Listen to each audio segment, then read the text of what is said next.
가끔 우리 교회에 노숙자가 옵니다.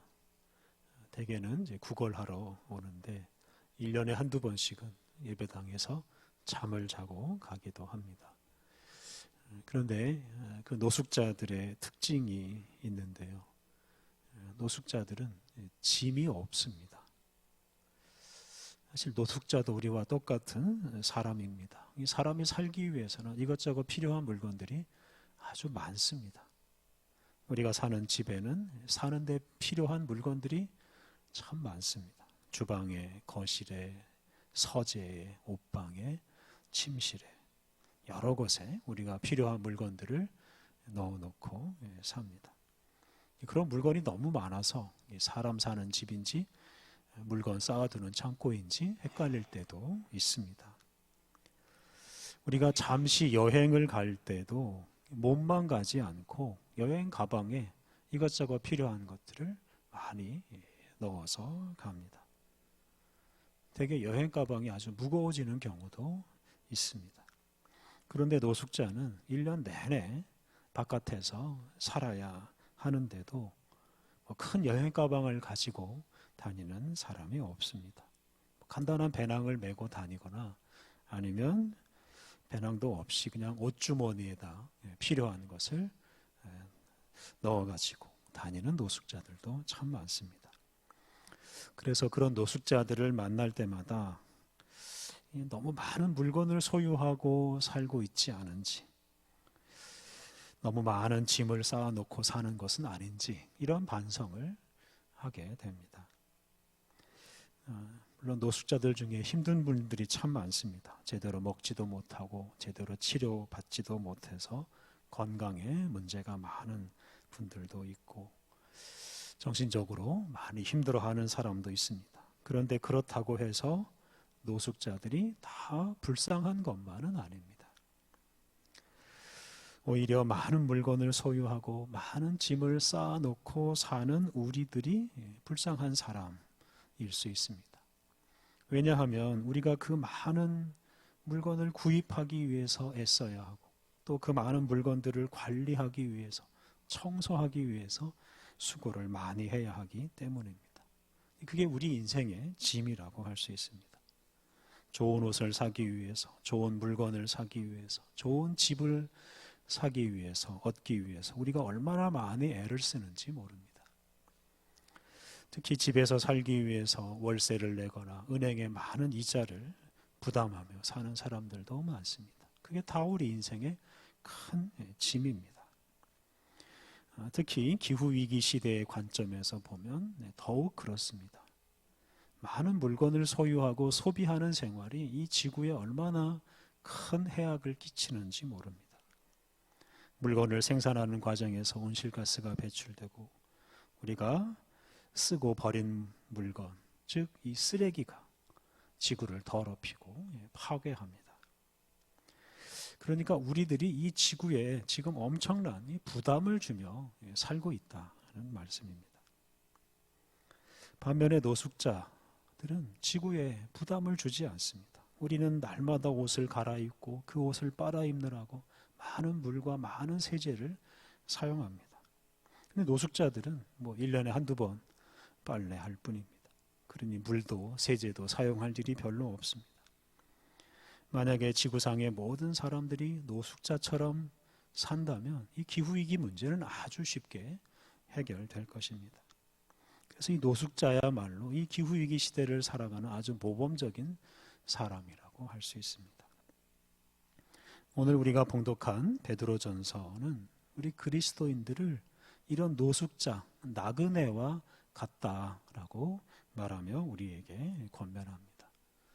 이 당시 그리스도인들 중에는 실제로 한 곳에 정착하지 못하고 이곳저곳 떠돌아다니는 나그네들, 노숙자들이 아주 많았습니다. 당시 그리스도인들은 참 불쌍한 사람들이었다고 할 수 있습니다. 그런데 사도 베드로는 이런 그리스도인들을 불쌍하다라고 말하지 않고 즐겁게 나그네 생활을 하라라고 권면하십니다.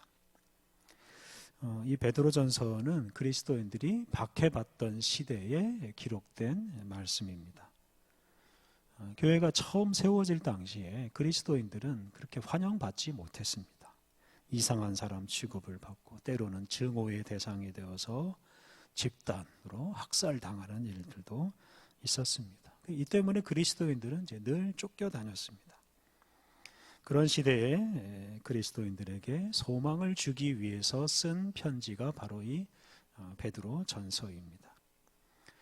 베드로 전서 1장 1절을 보면 이 편지를 받는 사람들을 이렇게 소개합니다. 베드로 전서 1장 1절 예수 그리스도의 사도 베드로는 본도, 갈라디아, 갑바도기아, 아시아와 비두니아에 흩어진 나그네, 이런 나그네에게 내가 편지를 쓴다 이렇게 말합니다.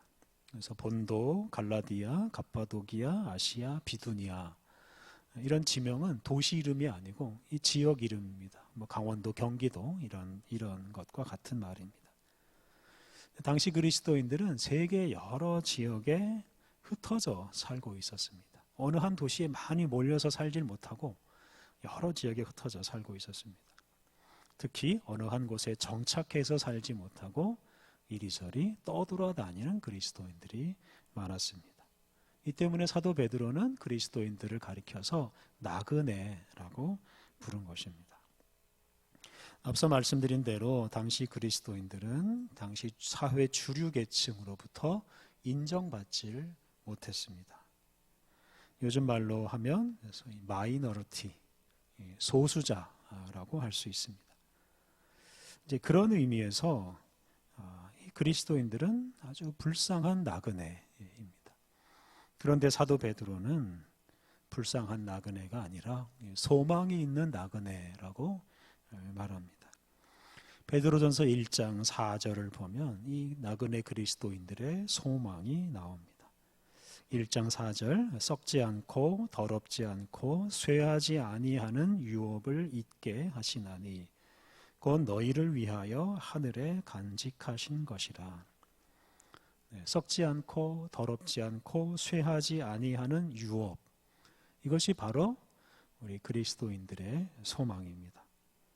썩지 않고 더럽지 않고 쇠하지 아니하는 유업은 바로 하나님 나라입니다. 우리 그리스도인들은 그 하나님 나라를 이어받을 사람, 상속받을 사람입니다. 그런데 이 하나님 나라는 우리가 단지 세상에서 열심히 일하고 돈을 벌어서 얻을 수 있는 나라가 아닙니다. 하나님께서 우리에게 주시는 것이고 하늘에 속한 것입니다. 그리고 하나님 나라는 썩거나 더러워지거나 쇠하는 것이 아닙니다. 이 세상의 것은 나중에 낡고 썩어서 다 쓰레기가 되어버리지만 하나님 나라는 이런 세상의 것과는 질적으로 다릅니다. 그래서 그리스도인들은 바로 그러한 하나님 나라를 바라보며 살기 때문에 이 세상 나라나 이 세상 나라의 것에 관심을 두지 않습니다. 세상에 좋은 물건을 소유하려고 소비하려고 애쓰지 않습니다. 달리 말하면 그리스도인들은 하늘의 시민권을 가진 사람으로서 이 세상에는 정착하지 않는 또는 정착할 수 없는 나그네로 살아갑니다. 그래서 하늘에서 얻는 신령한 것을 더 소중하게 여기고 세상의 것을 얻는 것에는 관심을 두지 않습니다. 그래서 당시 그리스도인들은 어느 한 곳에 정착하지도 않고 뭐 큰 집을 사고 그 집에 뭐 많은 물건을 쌓아놓고 살지 않았습니다. 당시에 부유한 그리스도인들 중에는 집과 모든 물건을 처분해서 다 가난한 사람들을 위해서 나누어 주는 사람들도 있었습니다. 그러니까 재산이나 재산 관리 이런 엄청난 인생의 무거운 짐을 다 벗어버리고 몸을 가볍게 하고 아주 즐겁게 나그네로 살았습니다. 오늘 봉독한 본문을 보면 사도 베드로는 나그네 같은 그리스도인들에게 모범적인 생활을 하라고 권면합니다. 오늘 읽은 본문 11절 말씀, 사랑하는 자들아 거류민과 나그네 같은 너희를 권하노니 영혼을 거슬러 싸우는 육체의 정욕을 제어하라. 사도 베드로는 당시 그리스도인들을 거류민과 나그네라고 불렀습니다. 앞서 말씀드린 대로 당시 그리스도인들은 박해를 받아서 이리저리 쫓겨다니고 어느 한 곳에 오랫동안 머물러 사는 게 쉽지 않았습니다. 그래서 생존하는 것조차 어려운 그리스도인들이 많았습니다. 박해받아서 죽는 그리스도인들이 실제로 있었습니다.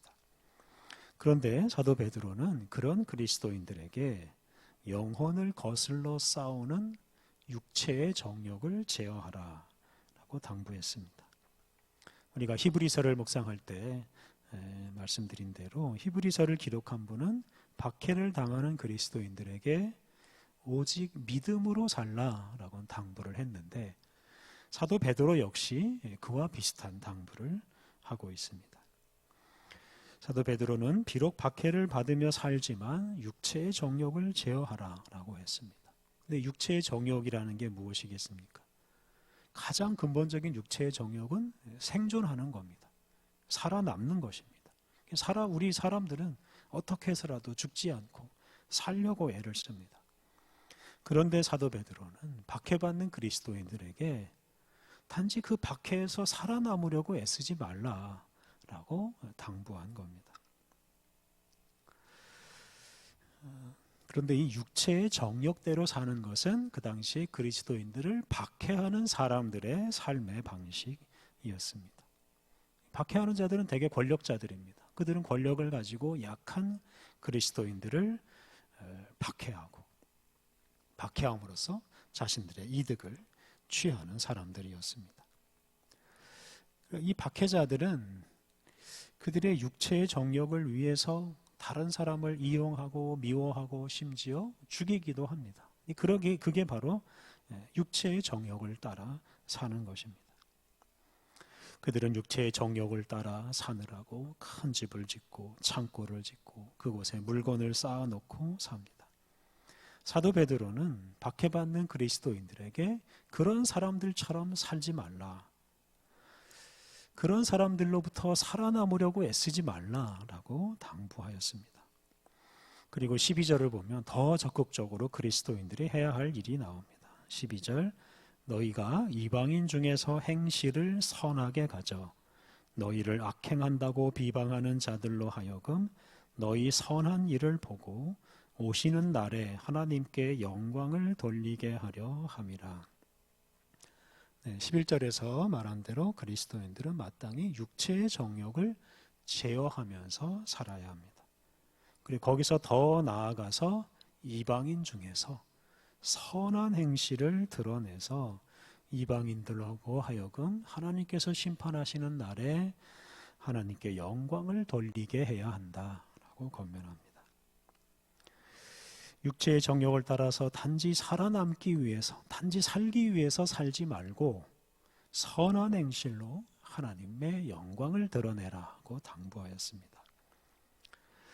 그리스도인들이 박해받는다는 이유로 육체의 정욕을 앞세우면서 살아남기 위해서 박해하는 사람들에게 폭력까지 사용하면서 대항한다면 그리스도인들이 박해하는 사람이나 별반 다를 게 없는 사람이 되고 맙니다. 그리고 그것 때문에 다른 사람들이 그리스도인들을 비방할 수 있습니다. 그렇게 되면 하나님의 영광을 드러낼 수가 없습니다. 그래서 그리스도인들은 육체의 정욕을 제어하고 단지 살아남기 위해서 살지 않고 선한 행실을 추구하면서 하나님께 영광을 돌려야 합니다. 그렇게 살아야 하나님 나라 복음을 전파할 수가 있습니다. 11절에 나오는 이 거류민이란 단어는 시민권이 없는 불법 체류자를 가리킵니다. 그러니까 우리나라에 사는 외국인들 중에서 우리나라 국적이 없는 외국인들이 있습니다. 그런데 그런 외국인 중에 우리나라에 방문할 수 있는 그 비자도 없고 우리나라에 살 수 있는 영주권도 없는 사람들이 있는데 바로 그런 사람들이 거류민, 불법 체류자입니다. 불법 체류자는 국민으로서의 권리가 전혀 없기 때문에 부동산을 살 수가 없습니다. 금융기관에 가서 통장을 만들 수도 없습니다. 그래서 이 불법 체류자들은 공식적으로는 돈을 모을 수가 없는 사람들입니다. 재산도 쌓을 수가 없습니다. 사도 베드로는 바로 우리 그리스도인들에게 그런 거류민처럼 살라고 권면합니다. 우리 그리스도인들은 이 세상에는 거주할 권한이 없는 거류민, 불법 체류자 같은 사람들입니다.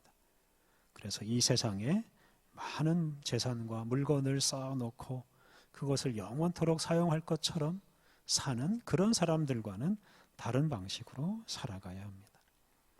육체의 정욕을 따라서, 즉 이 세상 사람들의 이 삶의 방식을 따라서 더 많이 소유하고 더 많이 쌓아두려는 그런 생활 방식을 버려야 합니다. 우리는 그러한 방식이 아니라 나그네처럼 거류민처럼 우리의 짐을 가볍게 하고 세상의 것에 얽매이지 않고 하나님 나라를 바라보고 하나님 나라 방식으로 살아가야 합니다. 오늘 이 본문이 기록될 당시 그리스도인들은 실제로 나그네처럼 살아서 하나님의 영광을 드러내고 그러한 삶으로 복음을 전파했습니다. 그런 모범적인 삶으로 육체적인 정욕을 따라 사는 사람들을 깨우치고 그들에게 하나님 나라를 보여주고 그들로 하여금 하나님 나라 소망을 품고 살도록 해 주었습니다. 오늘 우리들에게도 이러한 사명이 주어져 있습니다. 우리 시대 많은 사람들이 좀 더 많은 돈을 벌고 좀 더 큰 집을 사고 좀 더 많은 재산을 쌓아놓고 살려고 애를 씁니다. 육체적인 정욕에 사로잡혀서 아무리 많이 모아도 만족하지 못하고 감사하지 못하고 그냥 더 많이 얻으려고만 합니다. 그러다 보니 이 세상에 늘 미움과 다툼, 경쟁이 끊이질 않습니다. 심지어 전쟁까지 일어납니다. 자기 욕심을 채우느라고 다른 사람을 죽이는 일까지 벌입니다. 특히 자연 환경은 나날이 파괴되고 있습니다. 이렇게 육체의 정욕을 따라 살아가느라고 또 그런 사람들 때문에 이 세상의 죽음의 그림자가 점점 짙어지고 있습니다.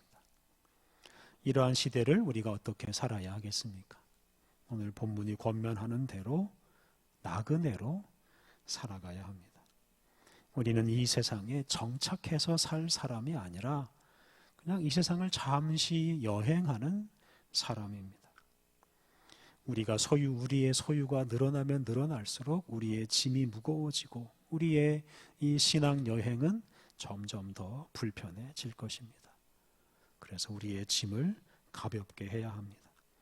우리의 짐을 가볍게 하기 위해서 육체의 정욕을 잘 제어해야 합니다.